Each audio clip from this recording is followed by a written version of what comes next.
It had a 3-point hitch, no, it's a 2-point hitch, I guess. System that could raise and lower things. A hand clutch, of course. And up to 5 speeds. The PTO. Handy dandy step to get up on. And an internal hydraulic system. Earlier model, no PTO. Although it looks like it had the capacity for one.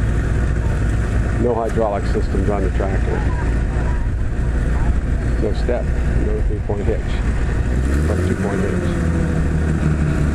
Here's an early tractor here, moving a hay wagon around.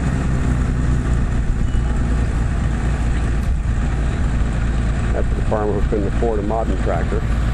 He just made himself one.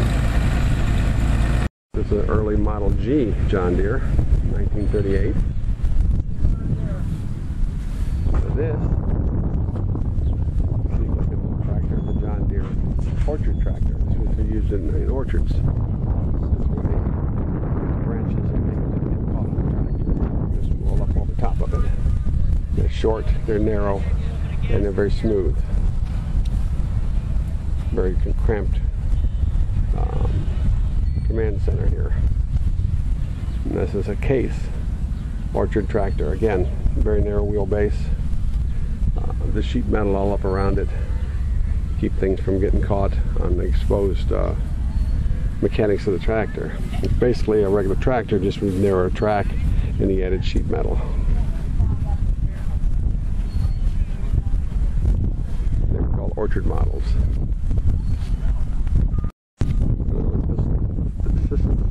Sickle bar, that's it, a sickle bar.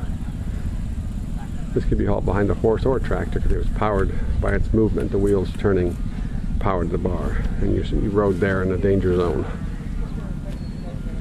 One of my favorite tractors is the Farmall Super M. It's a very nice model here. Much larger tires than originally. A different style John Deere. This is a D model. Little power plant, little power pack tractor there. Thing I didn't like about these early tractors, even the Farmalls, is the seat.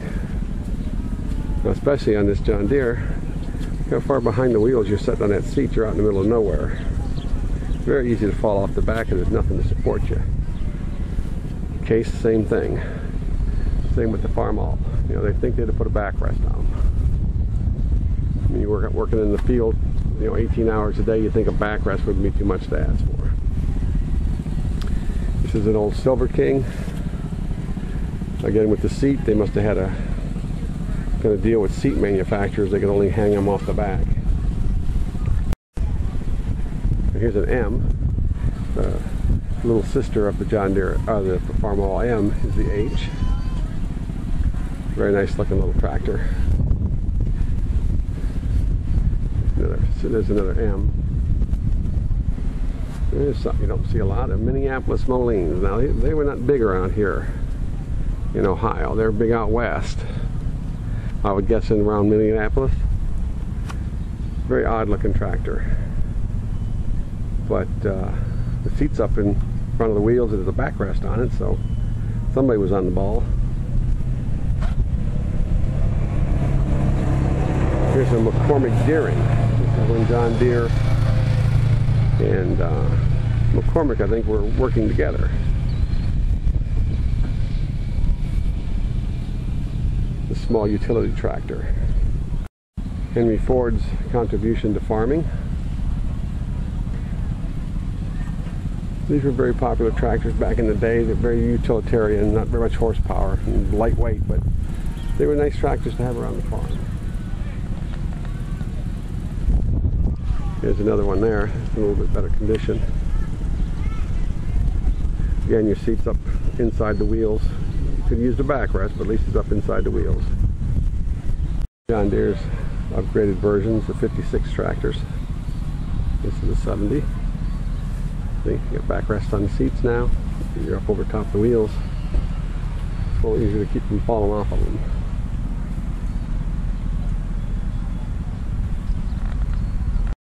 This is a very early Farmall McCormick Deering 40 split.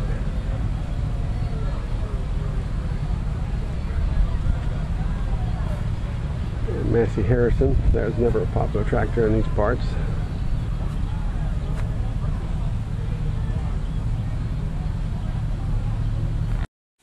This is a Ferguson model. Looks a lot like a Ford, doesn't it?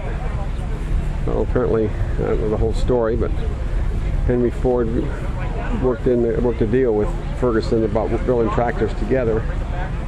And as usual, Henry Ford came out on the better end of the deal. He had a better grasp of the contract, and he was able to get some of the patents that Ferguson had, like the three-point hitch, and incorporate them into his tractor series. And they had a bad split up, and that's why Fords and Ferguson look so much alike. Here's a contrast in tractors. So here's a F20 Farmall 1937, fully restored. And a very nice tractor. Crank start.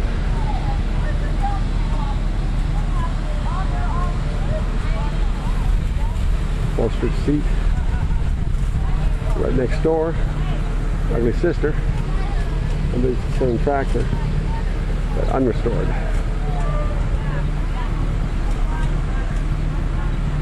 The amazing part is, it's still running.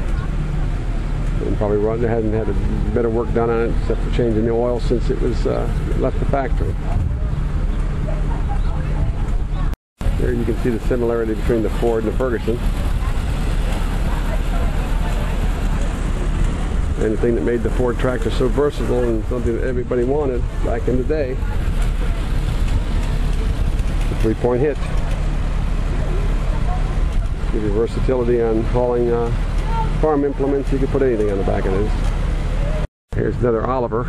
And this one not on steel wheels. This is the bigger. This is the 880 row crop. These were mildly popular in this area. People who had them loved them, but there wasn't a lot of people with them. I don't know if it was from dealerships or personal preference or availability. I'm not sure, but they've always done really well in the tractor pulls. They attack with a little different philosophy. They have more RPM in their engines than the Farmalls and the John Deere. They went with less RPM, more horsepower. John Deere or Oliver got their horsepower from RPM. But I would assume that they would sacrifice fuel economy. Tractors that weren't very popular around here, the Cases. They were big, very, very popular out west. They made huge tractors, very powerful. Used them out in the plains. There's two different years. First one's a 48, and this one is a 57. Colors changed, but not a whole lot else. They look pretty much the same tractor. Some cosmetic differences. Here's a much older Case. This doesn't have a date on it, but I mean, look at the front axles. There really ain't much difference in these things. I had to get this one. When I was a kid, we used to go to tractor pulls. This was always my favorite tractors. Just the name. And also we have a big just the name. These are out of Canada, if I remember correctly. The oil well display they became co-ops after a while. Down there where the great big derrick is with the flag on the top. And this year in our